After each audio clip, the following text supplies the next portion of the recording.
Hello, my name is Melanie Romero, and my presentation will be on the Chinese arts, painting, and calligraphy. Table of contents includes the history of the arts, the Chinese paintings, and the Chinese calligraphy.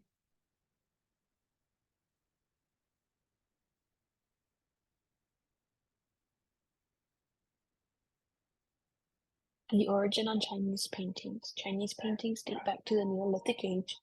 They were initially closely associated with other primitive crafts, such as pottery and stone carvings, I believe. Traditional painting is done without the use of oils and uses the brush dipped in black ink or colored pigments, essentially using the same techniques as calligraphy.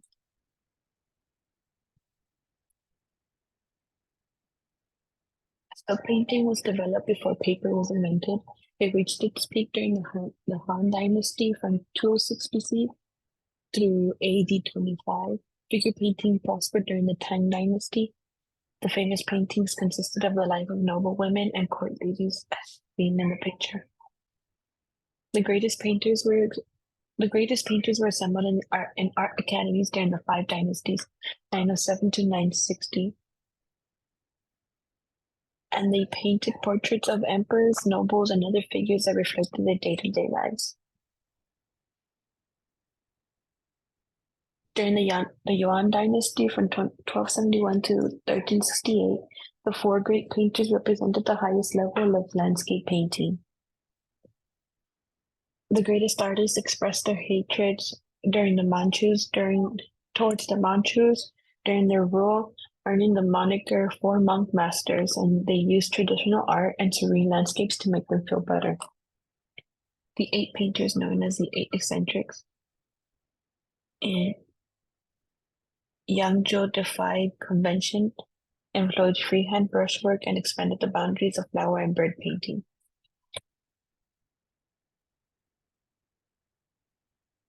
By the end of the Qing dynasty, the Shanghai school, which was inspired by Yangzhou's Eight Eccentrics, was instrumental in transforming traditional Chinese painting from a classical to a modern art form.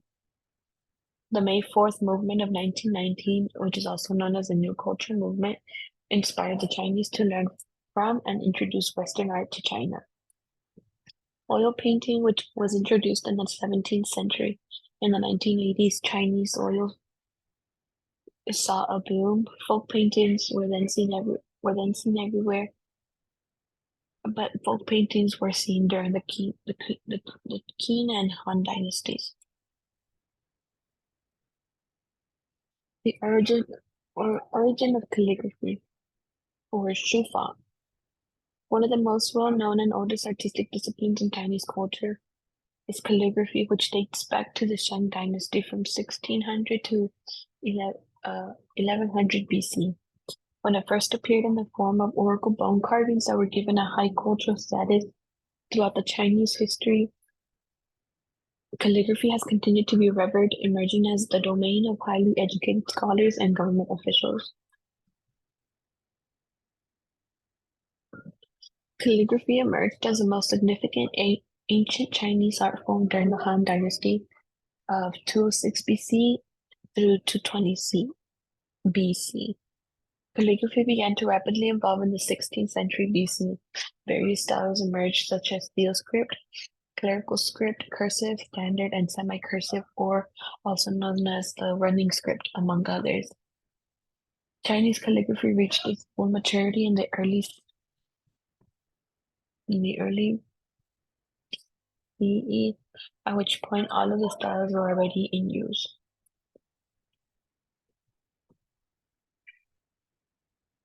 Chinese painting.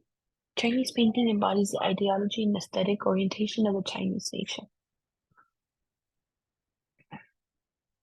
There are three different categories of Chinese paintings. There's landscapes, there's figures, and there's bird and flower.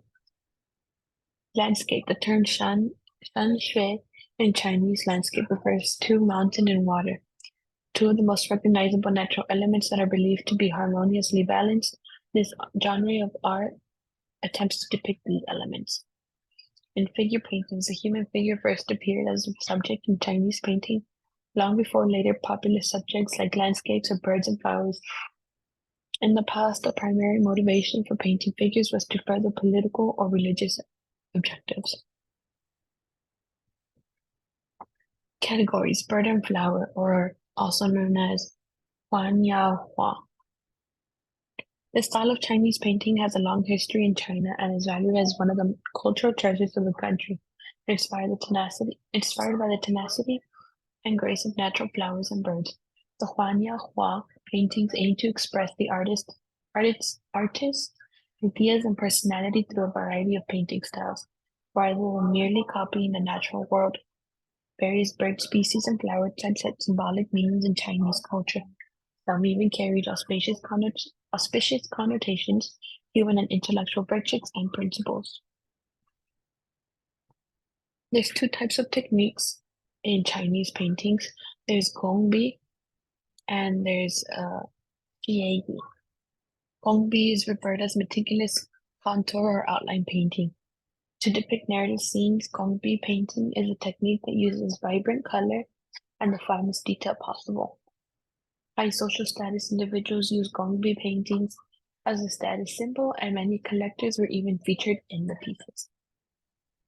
Jiayi is referred to as bony or freestyle painting, and it often has exaggerated forms and expresses the artist's feelings. The Chinese painting style of a scholar artist who is more concerned with expressing oneself personally than with accuracy, detail, or just a beautifully painted surface. Works have a broad range of more visible brushstrokes and appear spontaneous and simple. These are some pictures. Oh, to go back, to go further into Gongbi. Gongbi involves two stages, which is contouring and coloring, and they each use specific sets of brushes. For contouring, there's four brushes known as Hong Mao, Yi Wen, Ye and Xie Xia. Each brush has different widths to help contour, and the coloring brushes, they're soft hair brushes designed to apply thin washes. For the freestyle or xianyi, they use strong paper. Sometimes also they would use silk, and the brushes are made with or have a bamboo handle, and the hair that they use is made of animal fur such as goat, rabbits, horse, and some other ones. These paintings are the figure paintings, landscape paintings, and bird and flower paintings. This just shows the Gongbi styles on some of these. This also shows the freestyle.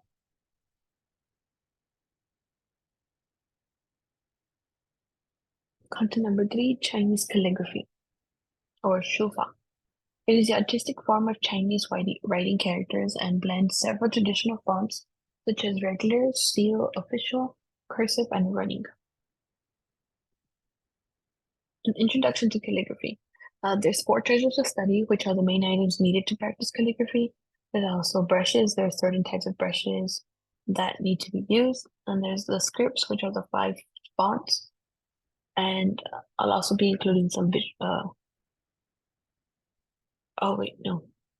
I didn't include visuals. Sorry about that. I'll change that. The 4 treasures of study.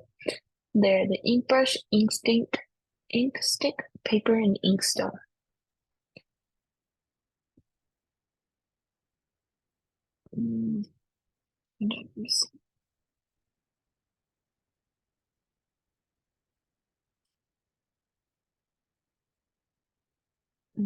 Share with you because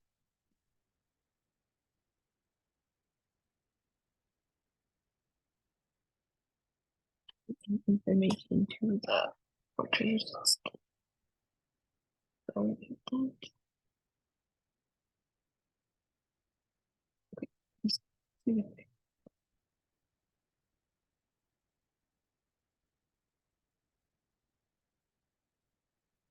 The ink brush, the ink stick, the paper, and the inkstone. And the brushes, there's 4 different types of brushes. There's the weasel hair brush, which is a brush made out of weasel hair. They're also known as the hard brush. They're stiff yet elastic, and once you lift them off the paper, they return to their original form. There's also goat hair brush, which is made of goat hair. They're known as the soft brush. These types of brushes are flexible and are difficult to control, which is why most professionals like using these types. There's also rabbit hair brush. They're also known as if I'm not mistaken, I think soft brushes as well. There's also mixed hair brush, which is brushes that contain a mixture of different animal hairs. The soft hair would be used in the interior, in the middle, and then the stiff hair, which is like type of weasel hair, would be used on the outside.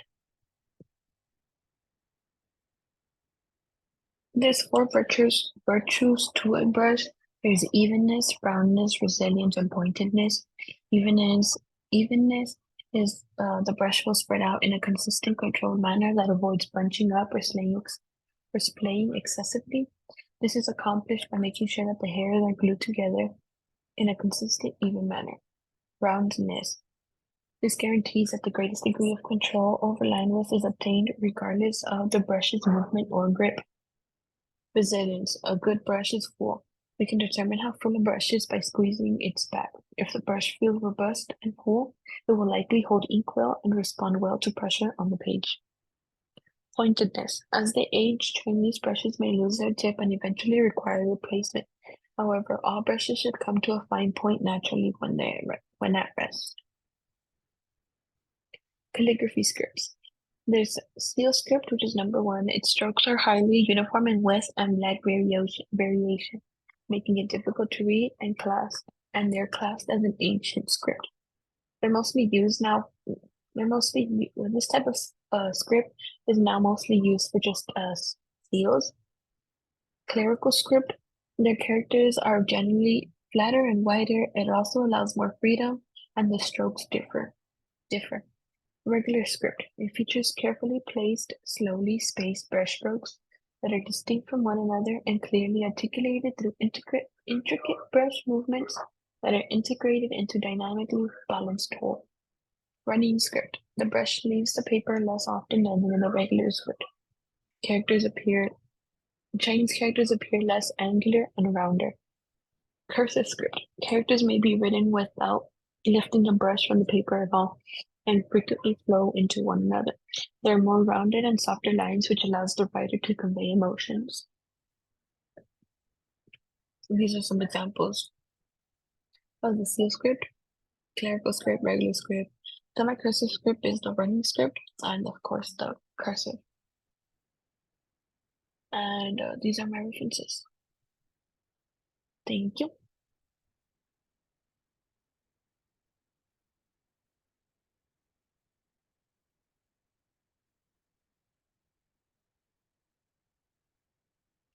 Next up.